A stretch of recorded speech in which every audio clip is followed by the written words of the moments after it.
Hello friend, welcome to EVS study point.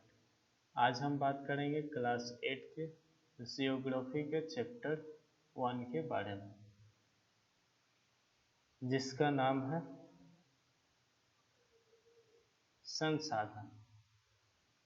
तो शुरू करते हैं आज का सेशन। तो सबसे पहले संसाधन के बारे में बता दो। तो मानव की आवश्यकता को पूरा करने वाले सभी जीव जंतुएं एवं वस्तुएं जो हैं संसाधन कहलाती हैं। संसाधन के जो प्रकार है, संसाधन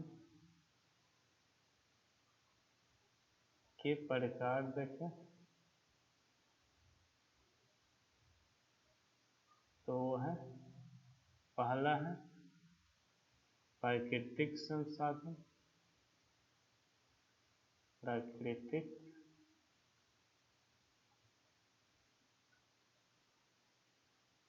संसाधन। प्राकृतिक संसाधन क्या होते हैं? तो जो प्राकृतिक से प्राप्त होते हैं, जो प्राकृतिक से प्राप्त होती है और अधिक संशोधन के बिना ही, अधिक संशोधन के बिना ही उपयोग में लाए जाते हैं, प्राकृतिक संसाधन कहलाते हैं। जैसे में देखें, जल हुआ, मृदा हुआ, खनिज हुआ, साथ में वायु आदि जो है प्राकृतिक संसाधन है। उसी प्रकार संसाधन के प्रकार में दूसरा देखें तो दूसरा जो है वो है मानव निर्मित संसाधन। मानव निर्मित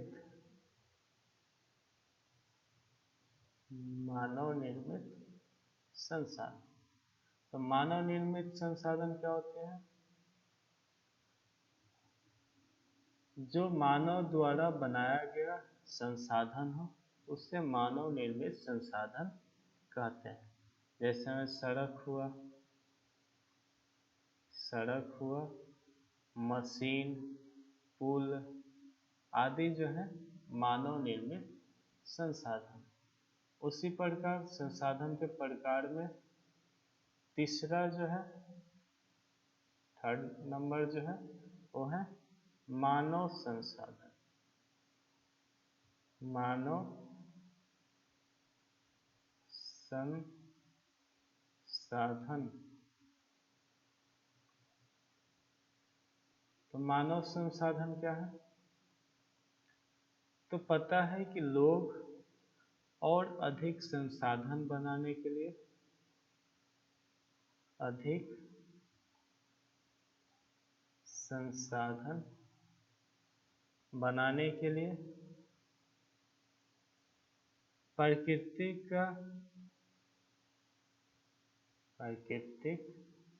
का सबसे अच्छा उपयोग तभी कर सकते हैं जब उनके पास क्या हो?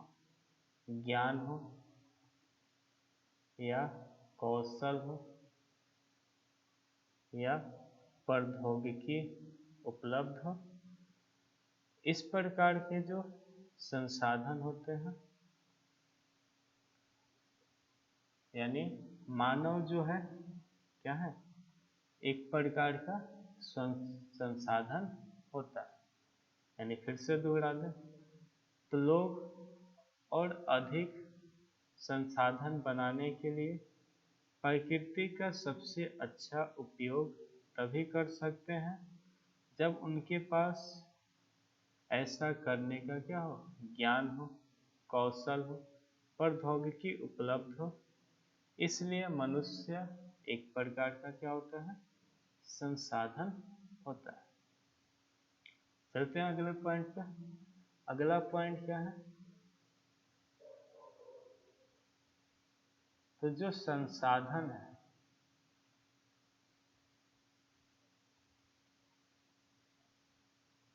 संसाधन का तो 3 प्रकार है।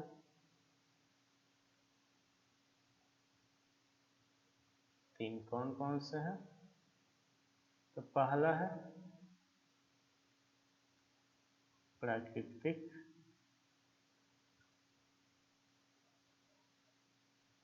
दूसरा हो गया मानव संसाधन,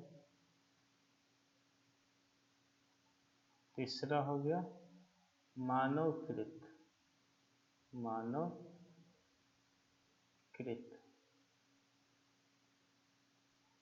अगर आगे देखें तो प्राकृतिक संसाधन जो है कई प्रकार के हैं। सबसे पहला जो है विकास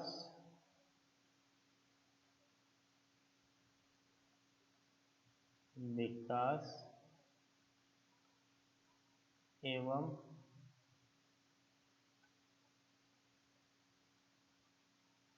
उपयोगिता, विकास एवं उपयोग के दृष्टि से।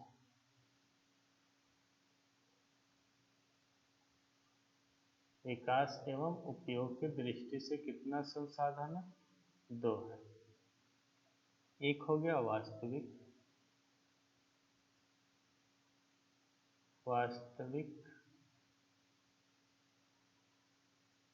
वास्तविक संसाधन, दूसरा हो गया संभाव्य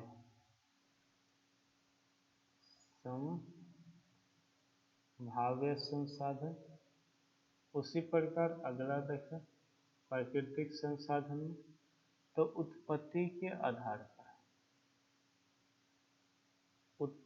के आधार पर 2 प्रकार के संसाधन है। पहला है जैव, उसके बाद दूसरा है अजैव।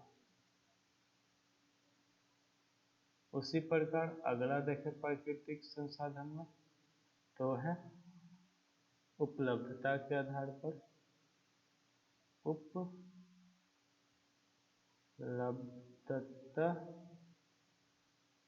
के आधार पर 2 प्रकार के संसाधन हैं। पहला हो गया नवीकरणीय,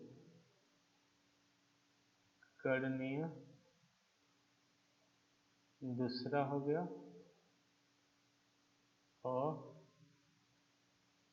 अनवीकरणीय।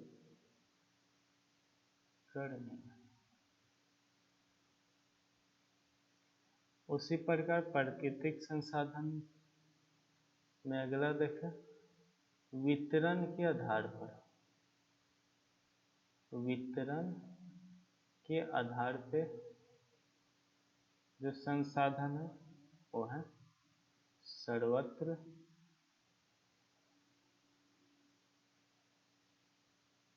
दूसरा है स्थानिक।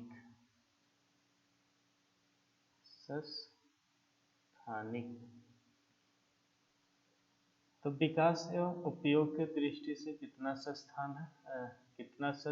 संसाधन है? तो 2 है। एक है वास्तविक और दूसरा है संभाव्य। तो वास्तविक संसाधन क्या है?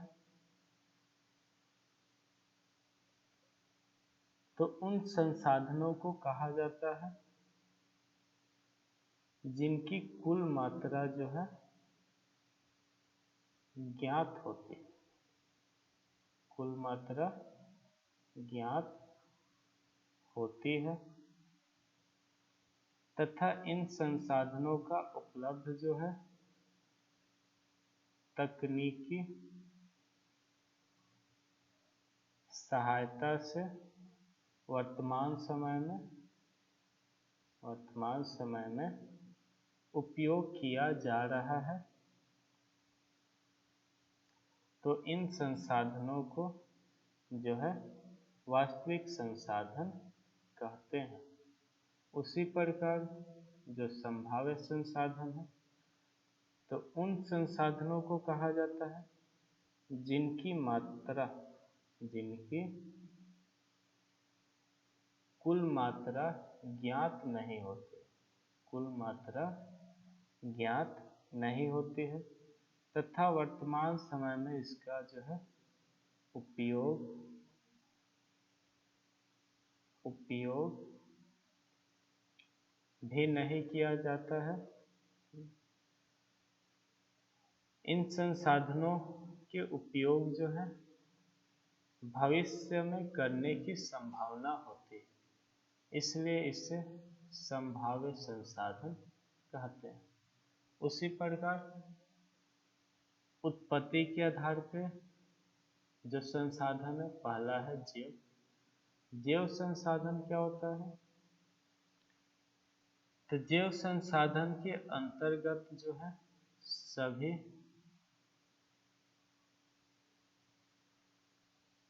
सजीव शामिल है, सभी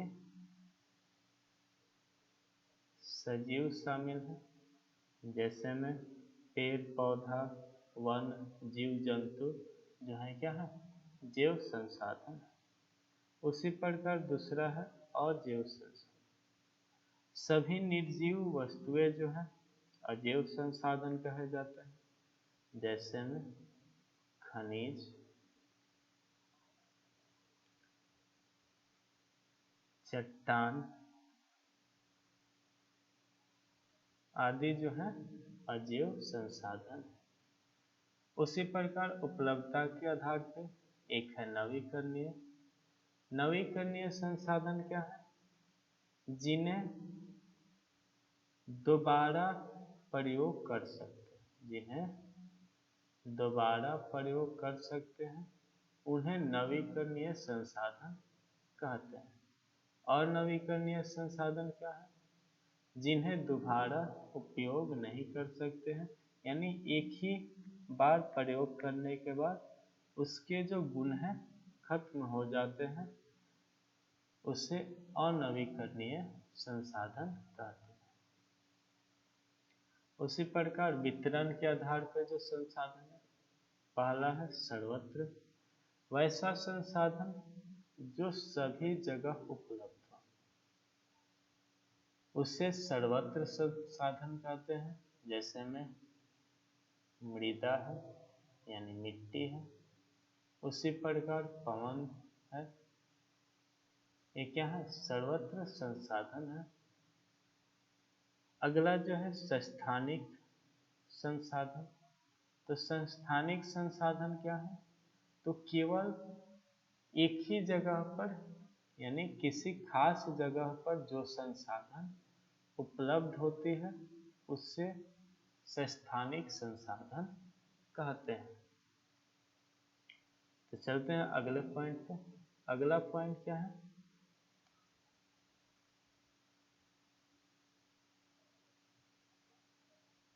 अगला पॉइंट है समुद्र तट से, समुद्र तट से 19.2 किलोमीटर क्षेत्र के अंदर पाए जाने वाले संसाधन को राष्ट्रीय संसाधन कहते हैं। उसी प्रकार 200 किलोमीटर तक के क्षेत्र में क्या होती है? राष्ट्रीय संपत्ति मानी जाती है।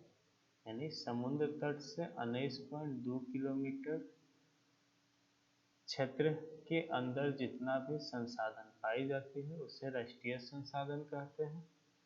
200 किलोमीटर क्षेत्र को राष्ट्रीय संपत्ति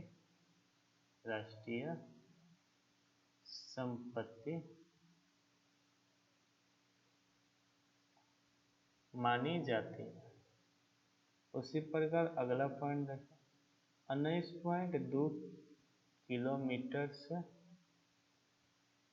200 किलोमीटर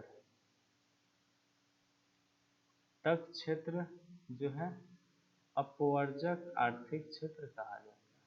अपवर्जक आर्थिक क्षेत्र कहा जाता है। चलते हैं अगले पॉइंट पे। अगला पॉइंट क्या है?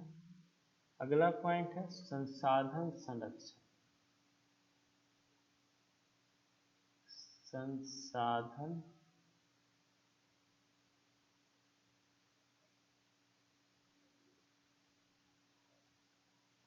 संरक्षण। संसाधन संरक्षण क्या होता है? तो संसाधनों को सतर्कता पूर्वक उपयोग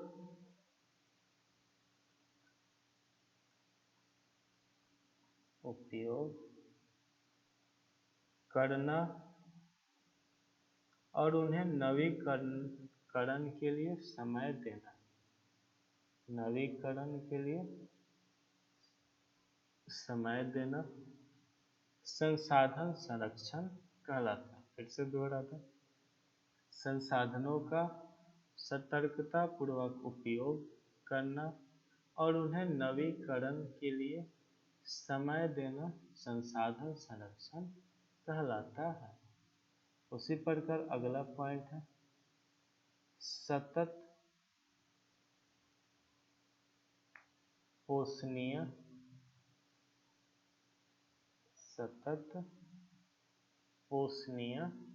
विकास। सतत पोषणीय विकास क्या होता है? तो संसाधनों के उपयोग करने